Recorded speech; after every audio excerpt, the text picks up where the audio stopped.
Elite Facts presents 10 ridiculously dumb thieves. 10. Shoe robber.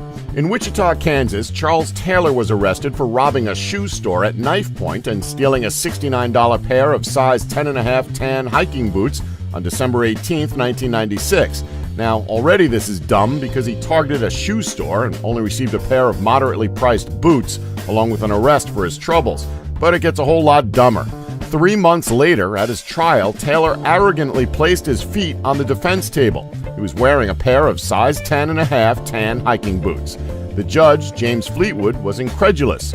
"I leaned over and stared," he later said. "Surely nobody would be so stupid as to wear the boots he stole to his trial." But it turned out one person was that stupid. Taylor was convicted of aggravated robbery and sent back to jail without his favorite boots. Hope it was worth it. 9. Robbing a house filled with black belts. This is probably every robber's worst nightmare. In Manizales, Colombia, a burglar thought it would be a good idea to rob the home of a Pan-American karate champion by the name of Christian Garces. What makes this even worse is that Christian wasn't alone, as she lived in this house along with her instructors and fellow karate peeps. So when a burglar decided to invade her house in 2008, while every single one of her skilled peers was present, they sprung into action and beat the absolute crap out of him before he could scream "Auxilio!" The thief already had a bag and a laptop computer, 2 digital cameras, and other items of value that he left behind when he attempted to flee. But he was caught by residents and held until police arrived. "I don't think the thief was eager to continue robbing here. He was very scared," said Garces. 8. Welding a safe.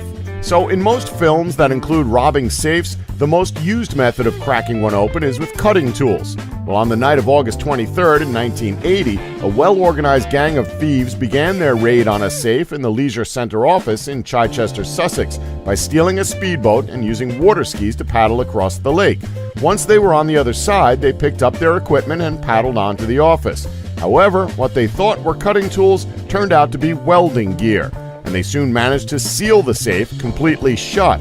The next morning, it took the office staff an hour to hammer and chisel the safe open again. 7. Wrong fence. In September of 1989, Stephen Lee and 2 juvenile companions tried to break into a parked pickup truck in Larkspur, California. However, the owner caught them in the act, started to chase the criminals, and hailed a police car that was passing by. Now, Lee and one of his friends climbed a fence and ran for it. Soon became apparent that they had chosen the wrong fence to climb, as they found themselves surrounded by the property of San Quentin Prison. The suspects were booked for investigation of auto burglary and trespassing on state property, although charges were never filed. 6. Shot himself in the foot. In Petrópolis, Brazil, in February of 2004, Carlos Henrique Awad broke into a bar near his home and stole a television set. A few nights later, Carlos tried to break into the exact same bar again, this time attempting to get in through the roof. This time around, however, he was carrying a gun. As he was climbing down, he slipped and fell and shot himself in the foot. The injured Carlos went straight home, but failed to notice that he had left a trail of blood that led right to his door. He was arrested by police, who found the stolen television set. He shot himself in the foot, both figuratively and literally. 5. Worst lawyer ever. In Tulsa, Oklahoma, 25-year-old Marshall George Cummings Jr. was charged with attempted robbery in connection with a purse snatching at a shopping center on October 14, 1976. During the trial that took place the following January, Cummings chose to act as his own attorney. Now, there's a reason criminals are always given the right to an attorney. Sure, most times criminals will be given a public defender to plead their case, but hey, that's better than nothing. Well, Cummings decided to act as his own attorney, and let's just say that it didn't end well for him. While cross-examining the victim, Cummings asked, quote, "Did you get a good look at my face when I took your purse?" Cummings later decided to turn over his defense to a public defender, which he probably should have just done from the beginning. Unfortunately for him, it was too late. He was convicted and sentenced to 10 years in prison. 4. Robbing a bank that was closed. In Liberty, Pennsylvania, a bank robber was arrested after police said he tried to rob a bank that had already closed for the afternoon. 28-year-old Christopher Allen Koch arrived at Citizens and Northern Bank at around 11:40 a.m. and sat inside his car in the bank's parking lot for around 20 minutes. Now, that alone is kind of dumb because it just looks way too suspicious.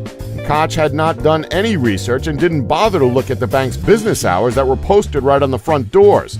The day he decided to rob the bank happened to be the day that the bank closed at noon. He tried to enter the bank at 12:01 p.m., a minute too late. He was wearing a ski mask and gloves and had a gun. Employees inside spotted Koch and got a license plate number that led the police to him. Koch was charged with criminal attempted robbery and possessing instruments of a crime. 3. Faking his death in a funeral home. In 2008, a burglar broke into a funeral home in Burjassot, a small town just outside of Valencia, and tried to fool police by playing dead. But two ridiculously obvious things gave him away. First, he was wearing grungy clothes instead of the Sunday best that those settling in for eternal rest are dressed in. And secondly, he breathed. Yeah, he's that dumb.